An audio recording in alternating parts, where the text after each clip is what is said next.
Hey guys, welcome back to a mini flip trip video. I'm on my way to an early press screening of F1 in Chicago. It's only a 3-hour drive, so come with me to the movie theater. Let's go.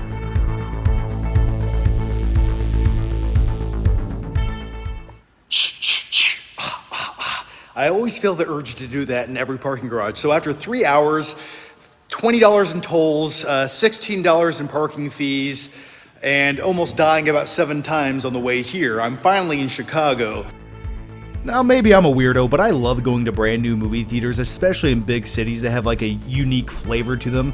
And this one has a lot of custom murals of movie characters, and I'll show you a few of them towards the end of the video. But the only downside is this place is 3 hours away from my house, and that's the price you have to pay when you live in Indiana. Life of Chuck, really good movie. Not enough people saw it, highly recommend it. But as far as F1 goes, what do I want to see from this movie? Well, I just want to have a good time. And this is directed by Joseph Kosinski, who directed Top Gun Maverick.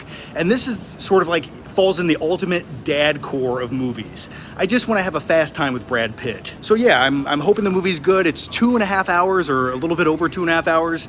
I don't know if this movie needs to be 2.5 hours long, but hey, we're gonna check it out. So I'll see you guys immediately after the movie, so don't go anywhere. One of the coolest things about this theater is all of the seats do in fact recline, but they're also heated and cooled. You just push the button on the side. So that's, to me, almost worth driving 3 hours for. Now let's watch the movie. You are the absolute best in the world. Alright, I'm still in the movie theater because I just saw F1. By the way, check out this hallway. It's pretty awesome. So when it comes to this movie, it was one of my more anticipated movies of the summer because it fits right in that epic dad genre of movies. And this is also directed by Joseph Kosinski, who directed Top Gun Maverick. So if you want an ultimate dad movie, I think this is your go-to director. But as far as this movie goes, if you want high-octane, over-the-top action sequences that just put you in the cockpit of a Formula One race car, and you feel like you're in the lap of Brad Pitt, which I think we all want, and he sort of plays that cliche character who's always 2 steps ahead of everyone, and he's the greatest that never was, until now. My name's Brad Pitt. He sort of gave me Cliff Booth vibes in this movie, and hey, I'm not complaining. But when it comes to the racing sequences throughout this film, it was everything I wanted. It was pulse pounding, you felt like you were right there, and you felt like anything that could go wrong probably would. And plus the score. Oh man, that added a whole nother dimension to this movie. So yeah, if you want high-octane race sequences, this is the movie for you. But let's quickly talk about the story because this movie is over 2.5 hours long. So it's not just race sequences, though that's what ties this movie together. But when it comes to the story of this movie, by the third act, it feels like the movie starts losing traction and it slows down a little bit. Some racing puns for you.